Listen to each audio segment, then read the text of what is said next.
Hello, Jim here. Today I want to talk about two companies that are really good companies, plus they're not currently overvalued and they have great options premium. I'm going to share with you the fundamentals, what I like about them, and also talk about some recent trades I did on them and what I'm expecting to happen in the future. I think it'll be well worth your while, so be sure to stay until the end.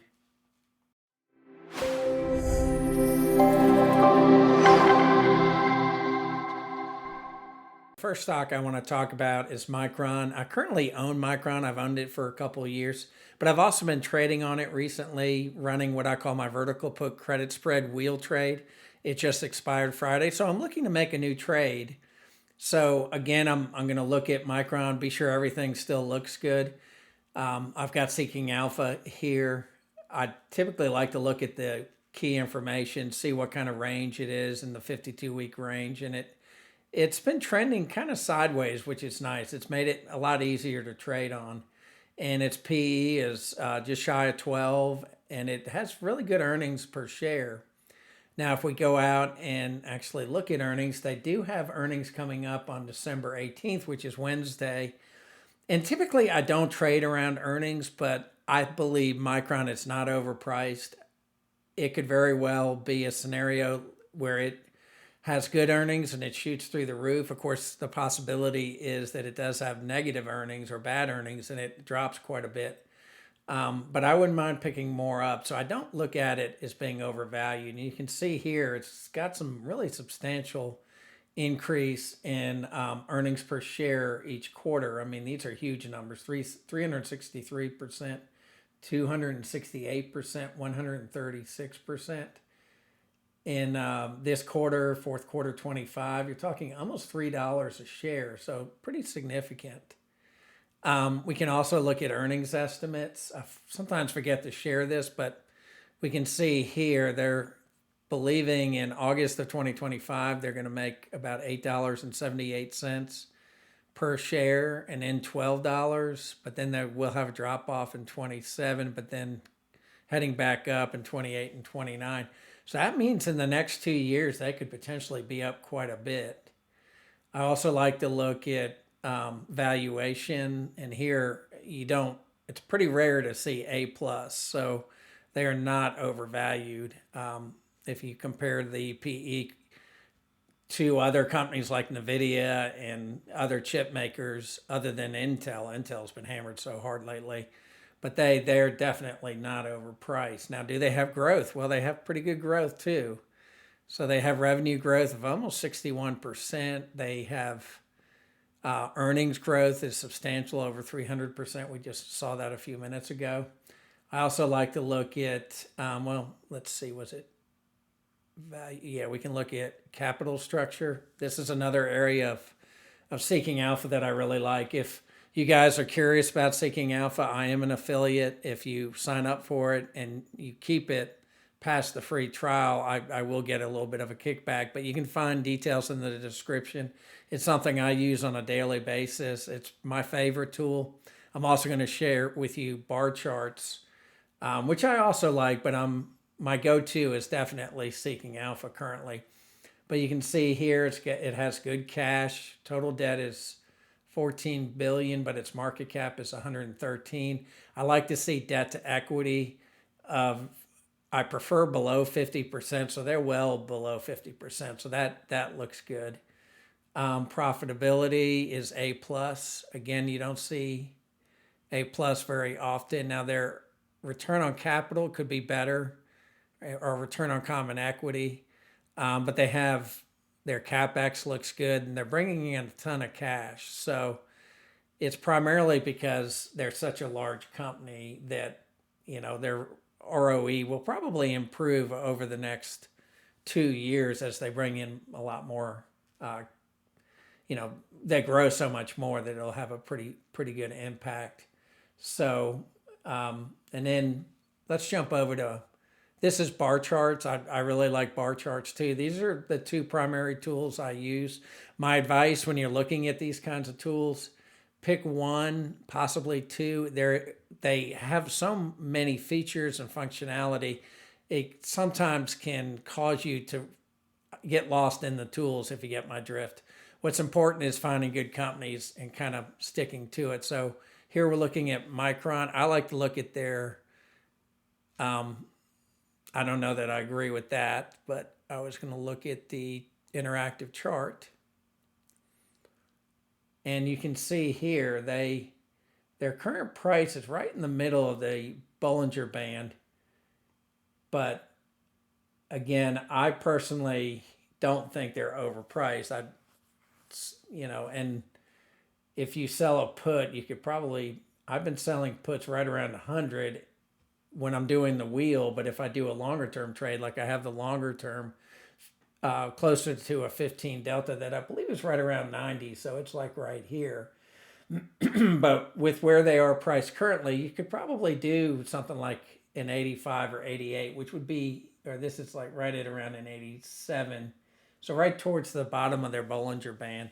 So, and they typically, they don't shoot way above the Bollinger Band. They did back a while back, but typically they stay within their averages. So, like I said, they're fairly easy to trade. Now, if we look at option prices, they do have very good premiums. So I would not be looking at 12.20. I'd be looking at 12.27. These are the calls. I do like the option chain that they do here in Barcharts. And then I'll take more risk. So around a 37 delta, I probably would go to a 32 delta, but you can see here, pretty good premium. You're talking $3. Let me make sure I'm where I think I am. Yeah, 12.27. So it has quite a bit of premium. I might even go a little bit lower and do like a 30 delta, which would be around a 96, but it would bring in some pretty good premium. Now I'm looking at this on a Saturday, so the numbers might be a little bit messed up, but in the past when I've run the wheel on them, I've brought in some pretty good premium. So I'm fine with them being assigned to me. So if they do miss earnings and they get assigned to me, I'll just turn around and sell a covered call. And if we look at, so this is 96, right around a 30 delta. Let's look at what the call premium looks like around the same. I mean, you can see it's quite high. And you can also see there's lots of volume, lots of open interest. So it's been relatively easy to trade Micron. And then let's see, I can bring up that last trade that I did.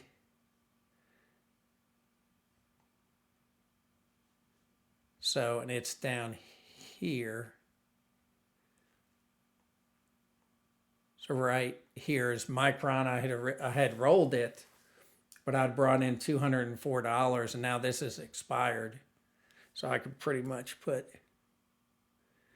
change the color is what I typically do. So I would change this to blue. I believe it's this blue.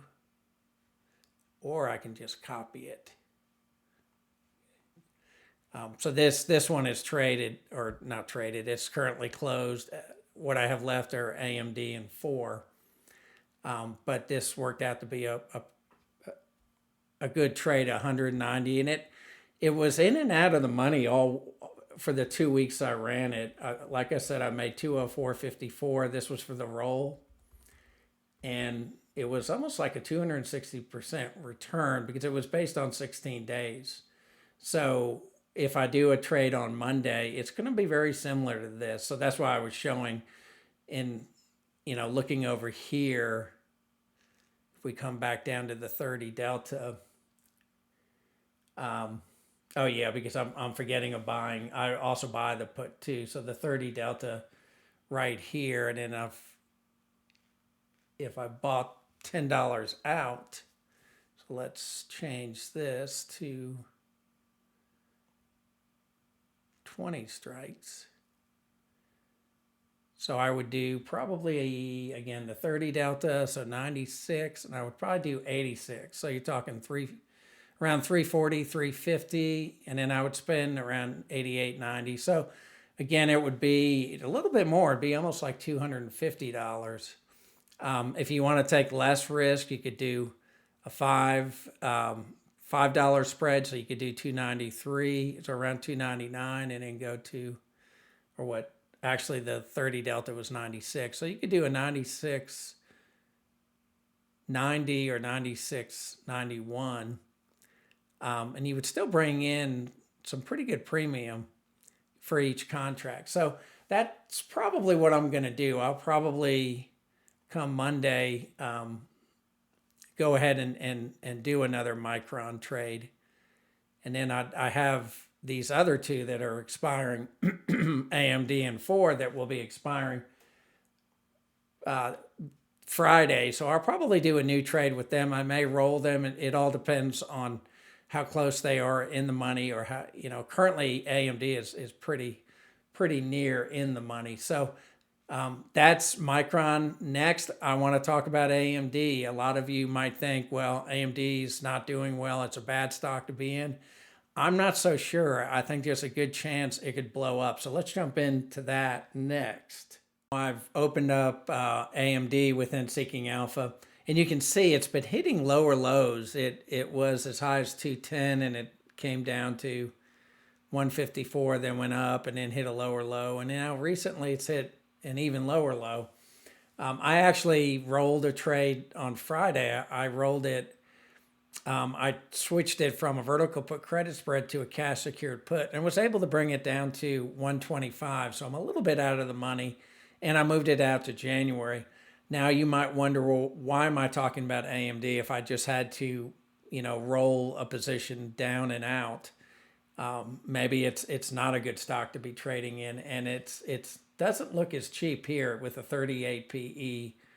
Well, yeah, with a 38 PE, wow, it must be pricey. But let's dig a little deeper. Let's get a feel for what's going on. So let's look at earnings.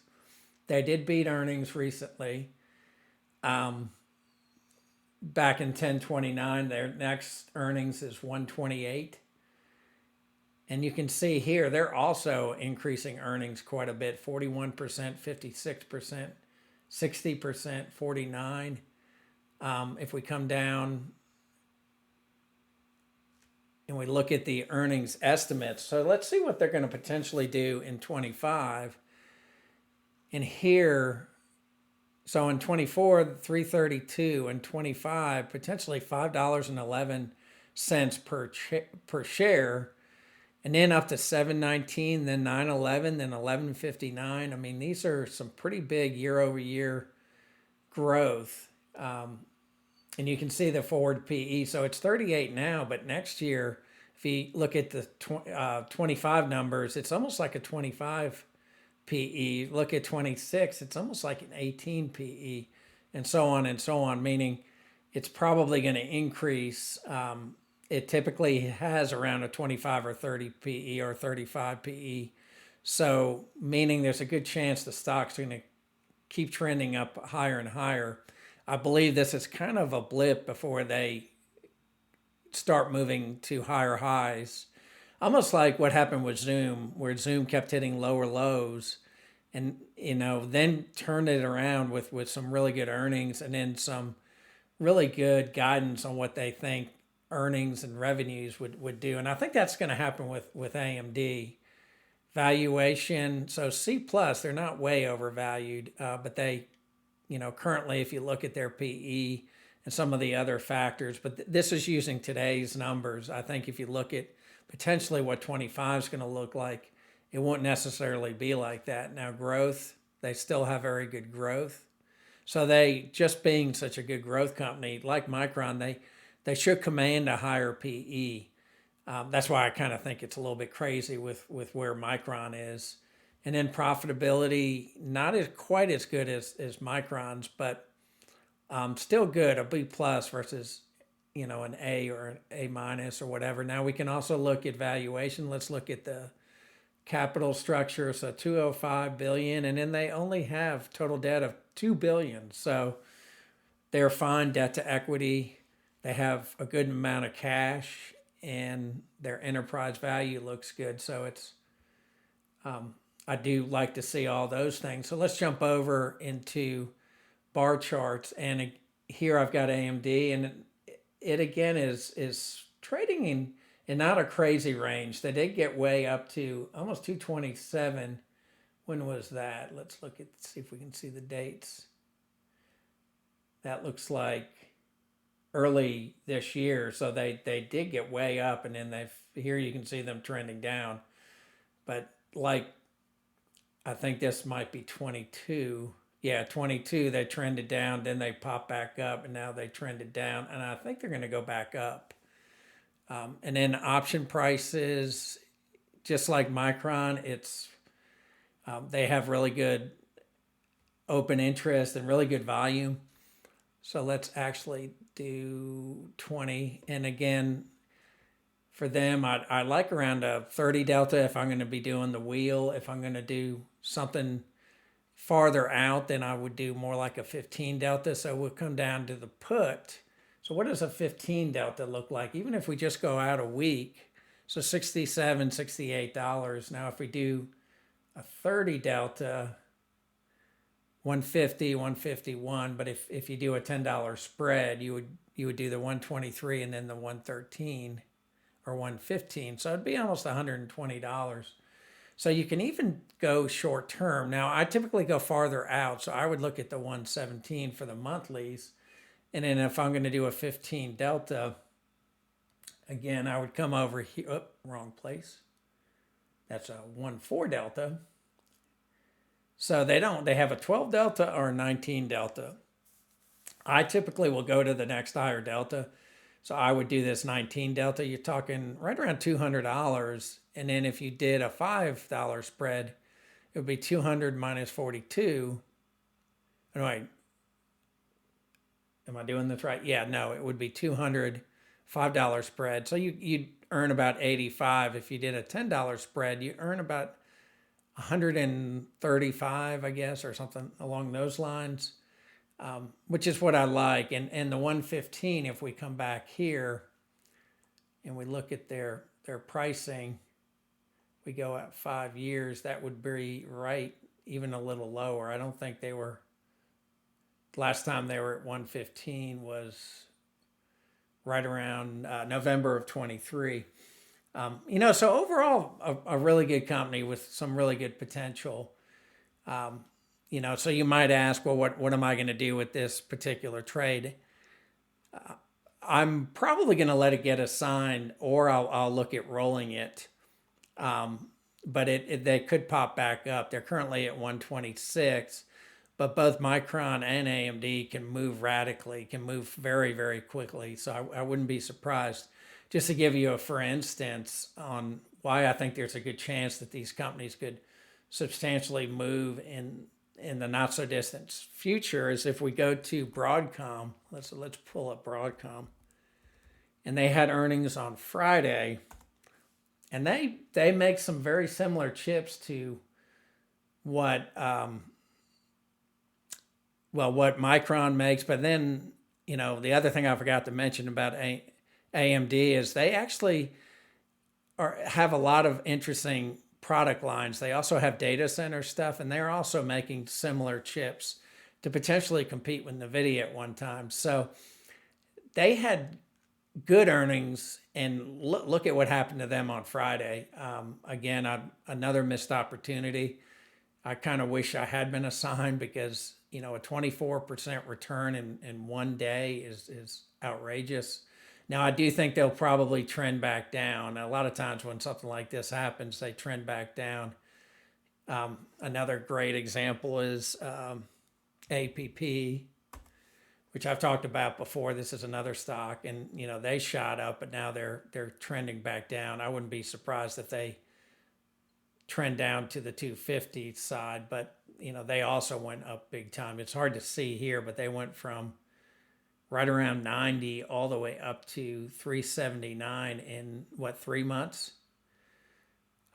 Some of that reminds me of 2021. We very well might get a major pullback, and some of these stocks could give up quite a bit of their gains if that happens. One way to look at that is look at Tesla. And that happened with Tesla. And now Tesla's gone through the roof too. I had a lot of members asking about Tesla and if I'm going to trade. And it's too hard for me to trade right now with this kind of a PE, almost 175. And Palantir is even higher. I believe it's closer to 200. But you can see here they hit all-time highs back in 21, but then in 22, lower lows, lower low. They literally gave back almost all of it. They're a little bit higher now than they were back then, but I could see this happening again when it shoots up this much. I think it's going to trend down. I do think they have some amazing products, and I would never bet against Elon Musk, but I do think this is getting a little bit pricey. So that's what I wanted to share with you guys. The other thought that I had too, especially when it comes to Micron, and I just have a sneaky suspicion we're going to get one of those moves, like it may go up to 150 later in the week with earnings. I'm also playing with the idea of buying some calls, just to see, especially if I can get them not too expensive. So we can come over here. Let's look at least what it looks like if I do, I don't know, maybe go out a month and look at what the price of calls are. So it's currently, so say we did it right near the money, you're talking $6-7, but if it shoots up that much, I may spend, this would be $6.75. I may spend $1,000 by two calls at a, just as a thought. Let me know what you guys think. Would you thinking like I am that they could have a scenario like Broadcom and shoot up quite a bit? And you can see they had that too. They hit higher highs, and then they've hit lower lows, and they're probably going to bounce up. So let me know what you think. Are you thinking it might be a good opportunity to buy a couple of calls just in case we do get a significant move, just like with Broadcom? Leave a comment. Let me know your thoughts. And I typically try to respond to the comments, usually within 24 to 48 hours. So. And as always, if you're curious about my memberships, details will be in the description. The memberships are growing. More and more people are sharing their trades. And we're having some pretty lively discussions, both in Patreon as well as in the Discord and the higher tiers. So take a look. It may be worth your while. And as always, I do appreciate you guys watching and look forward to seeing you next time.